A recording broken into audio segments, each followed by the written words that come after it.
ஓம் லம் லம் லம் ஸ்மசான வாசனே ஆவகயாமே ஹ்ரௌம் ஹும் பட் ஸ்வாஹா அப்படின்னு நீங்கள் சொன்னீங்கன்னா, சும்மா ஒரு இதுக்கு சொல்கிறேன், கற்பனைக்கு சொல்கிறேன்.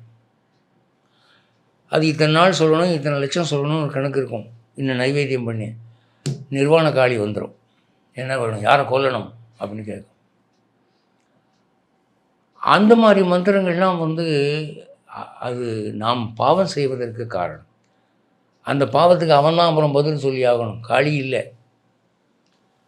அந்த மாதிரி தாமகச மந்திரங்களை ராமானுஜர் போன்ற ஞானிகள் தாங்களும் படித்து கொள்ளவில்லை, மற்றவர்களுக்கும் கற்றுக் கொடுக்கவில்லை, வேண்டாம்னு சொல்லிட்டாங்க. அப்படி இல்லாமல் ராஜச மந்திரங்கள் இருக்குது. தர்ம மந்திரங்கள், அர்த்த மந்திரங்கள், காம மந்திரங்கள், மோட்ச மந்திரங்கள், ஆரோக்கிய மந்திரங்கள். அந்த மந்திரங்கள்லாம் ஜெபிச்சிங்கன்னா உங்களுக்கு தர்மம் வளரும், பணம் வரும், காமம் அதாவது நீங்கள் ஆசைப்பட்ட பெண்ணோ ஆணோ உங்களுக்கு கைகூடும், மோட்சம் கிடைக்கும், ஆரோக்கியம் கிடைக்கும். அப்படி மந்திரங்கள்லாம் இருக்குது. அதெல்லாம் உங்களுக்கு பாவமான மந்திரங்கள் இல்லை, அதுக்குரிய பீஜங்கள் இருக்குது. அதுக்கு நீங்கள் முறைப்படி அது சித்தியான ஒரு குருக்கிட்ட போய் உபதேசம் பண்ணி ஆரம்பிக்கணும். நீங்கள் பாட்டு பிளாட்ஃபார்மில் புக்கை வாங்கி ஆரம்பிச்சிடக்கூடாது, அது விபரீதமாக முடியும்.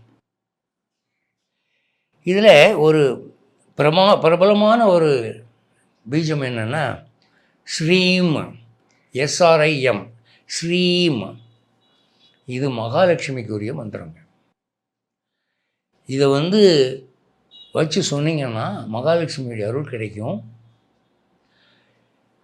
ரொம்ப சிம்பிளாக ஓம் ஸ்ரீம் ஸ்வாகா என்று இதை லட்சக்கணக்கில் கோடிக்கணக்கில் சொல்லி திருமகள் அருள் பெற்றவர்களாக இருக்கிறாங்க. இதில் ஒரு விஷயம் என்னென்னா, மற்ற தெய்வங்களுக்குரிய மற்ற மந்திரங்களோடு கூட இந்த ஸ்ரீம் சேர்ப்பாங்க. ஏன்னா இந்த ஓம்ங்கிறத எல்லா தெய்வத்தோடையும் சேர்க்குறாங்கல்ல, அது மாதிரி ஓம்ங்கிறது பிரதான பீஜம். அது எல்லா பீஜத்தை விட ரொம்ப வலிமையான பீஜம். இந்த ஸ்ரீம் என்பது சேர்கிற மந்திரம் பெரும்பாலும் சாத்வீக ராஜச மந்திரமாக தான் இருக்கும். நல்லது நடக்கும்.